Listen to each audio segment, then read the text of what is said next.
চলছে পৌষ মাস, তাই ভোজন রসিকদের নজর এখন পিঠে পুলি পায়েসের দিকে। একান্ত বাংলার ঘরোয়া এসব মিষ্টির মরশুম নিয়ে চলছে বাঙালির পৌষ পার্বণ, একটি প্রতিবেদন। শীতকালে মানুষ জবুথবু হলেও খাওয়া দাওয়ার দিক থেকে ভোজন রসিক বাঙালি বেজায় সক্রিয়। আর সময়টা পৌষ মাস হলে তো কোনো কথাই নেই। পৌষ হলো বাঙালির নবান্ন ও পিঠে পুলির মাস। 12 মাসের 13 পার্বণের অন্যতম উৎসব পৌষ পার্বণের দিন গুনে ভোজন রসিকরা। আম বাঙালি পরিবারের মা ঠাকুমার হাতে এই পৌষ মাসেই পিঠে পুলি পায়েস পাটিসাপটা খেয়ে অনেকেই বড় হয়ে উঠেছি আমরা।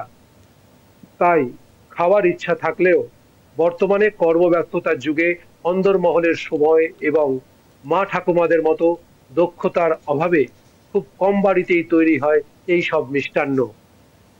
তবে তার অভাব বোধ করে না বাঙালি, কারণ সেই সব লোভনীয় খাবার এখন বাড়ির অন্দরমহল থেকে বেরিয়ে স্থান পেয়েছে বিভিন্ন মেলায় এবং দোকানে। শ্রীভূমিতে পৌষ পার্বণ মেলায় ভোজন রসিকদের তাই বেজায় ভিড়। জিভে জল আনা বাড়ির তৈরি পাটিসাপটা, রসবড়া, পিঠে, ভাপা পিঠে বিকোচ্ছে দেদার। পাটিসাপটা খেলাম আর একটা ভাপা পিঠে খেলাম।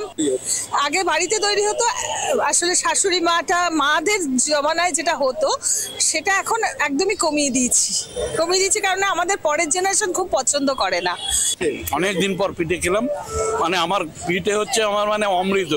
পিঠে আমি ছোটবেলা থেকে ভালো, আগে মা যখন ছিল বাড়িতে এইসব ভাপা পিঠে টিঠে বানাতো, আমি ভাবতে পারছি না যে এখন এতদিন পর এখানে পাবো। এখন আর খুব আনন্দ, মানে খুব আনন্দ হচ্ছে।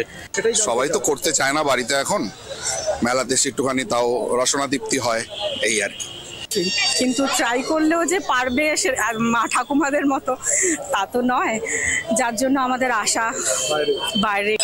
খুব একটা হয় না, কারণ ব্যস্ত থাকি তো হয়ে ওঠে না বাড়িতে সব সময়, তার জন্য তো এখানে আসা, পিঠে খাবো বলে বাইরে আসা।